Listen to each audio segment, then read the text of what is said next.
Ladies and gentlemen, welcome back to the channel. Stickman here. It's 2025, a brand new year, and it's time to get into some new content, which is unfortunately going to be starting off really negative. Look guys, I was really hoping I wouldn't have to make a follow-up video to my Sega delists over 60 titles. That's right, you read that correctly. Back in December, but oh man, I think they're planning something far worse with that. And honestly, I think we should have seen it coming. At least I should have. A lot of people in my comments did. But man, it was, yeah, not good. But yeah, you guys can go check out the pinned comment below if you want to see what games were delisted specifically. But in today's video, we're going to be talking about a brand new official site by Sega, which launched as of January 21st, 2025, that allows you to create a Sega account. According to the website, a Sega account is a profile that lets you maximize Sega's online services and offers a ton of benefits. Anyone can sign up and it's free to use. It allows you to take part in promotions with incredible rewards. And you can also see here that coming soon, you're going to be able to look at your records for the games which you have played, which I think that's pretty cool. For those of you in the comments who are like, Dreamcast 2 confirmed, no.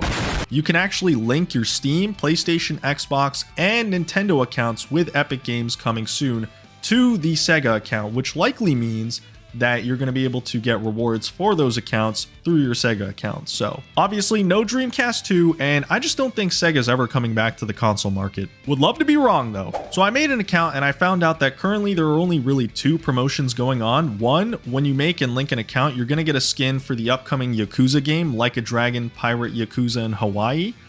So that's going to be happening later on in the year.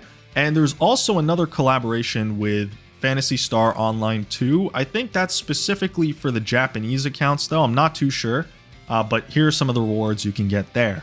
Thinking about the Yakuza skin, for example, this feels really similar to the newsletter stuff that we had to sign up for recent Sonic games like Sonic Superstars, Sonic Frontiers, or even Sonic X Shadow Generations, where you basically get a skin every time you sign up for the newsletter. And I think going forward, they're probably going to be using Sega accounts to do that now. And because we know Sega's got a bunch of titles in development right now, it would be cool to see some skins for games like Jet Set Radio or Crazy Taxi going forward. So far Sega accounts seem pretty harmless, but we do have to talk about the elephant in the room, that being a news story I forgot to talk about after the delisting video, which is this one right here.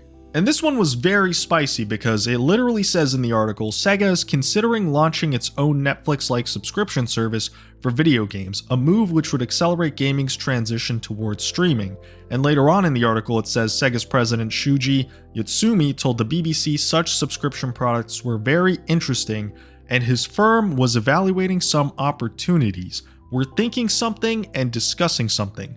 We cannot disclose right now, he said. Now, although the article technically states that they're thinking about creating a brand new subscription service and they haven't actually done it yet, I just don't know what else to think of 60 plus games getting delisted. This has to be exactly what they were thinking about doing, and that makes me pretty sad. I don't think that's a good idea. We all know the meme, there are way too many subscription services, whether we're talking about gaming, music, movies, shows. I mean, there's just way too many to keep track of. And this is even weirder considering we already have Genesis games on Nintendo Switch Online. So are they going to pull the Genesis games off NSO completely and just move it over to a brand new subscription service? I could see that happening, but you already got a few Sega fans subscribed to Nintendo Switch Online that probably won't be happy with that. Feel free to disagree with me in the comments about this. In fact, I encourage it. Let me know what you guys think of the news in the comments down below because I'm really curious to hear what you guys think. But personally speaking, I've never been a fan of subscription services. There are so many reasons why. I could literally make an entire discussion video dedicated to it because there are so many nuances and things that I think a lot of people tend to overlook with these. But a major reason why I'm not a fan of them is because I frankly don't need everything that they offer. Like, sure, they've got a vast library of games. Nobody's doubting that. You're paying a very low subscription cost.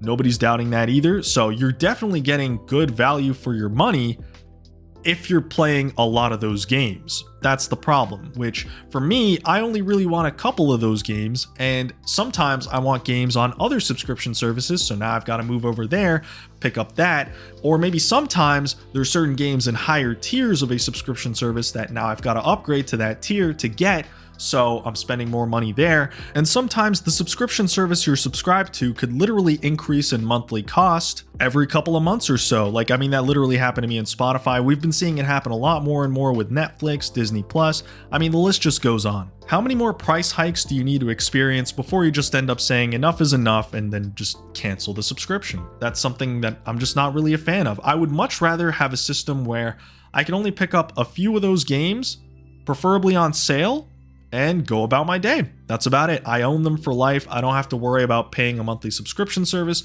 I don't have to worry about like where my money's going, and I can take the time. You know, I'm not like on a set time limit. Like, I don't need to worry about my subscription service expiring if I want to enjoy this game forever. And if it's a really, really good game that I think is a timeless classic, I would much rather own that, you know, because I want to be able to go back to it as much as possible.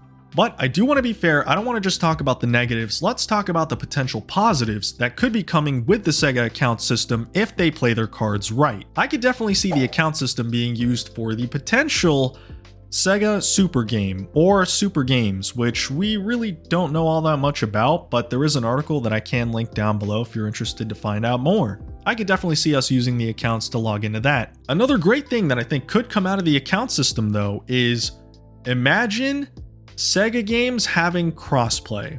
And you already know what game I'm thinking of right now as a Sonic fan that I think could greatly benefit from this. That's right, Sonic Racing Cross Worlds. That would definitely be the best place to incorporate crossplay. Because we all know what happened with Team Sonic Racing Online. It died pretty quickly, so having crossplay, always a good way to keep player counts healthy and alive. So I think this could be really good. Are they going to introduce it? I don't know. We'll see. That's all I got, guys. Leave a like on the video if you've enjoyed, subscribe if you're new, and I'll see you in the next one. Thank you for watching this video. Shout out to Sonic Heroes 54, Azora, Shadow Tart, Rewind Plays, Harry Short, James, Tails the Fox, MLM0130 the Tunes Maker, Vegeta, Goku, and Goku Black for becoming channel members. If you'd like to become a channel member, be sure to hit that join button, and I'll see you guys in the next one.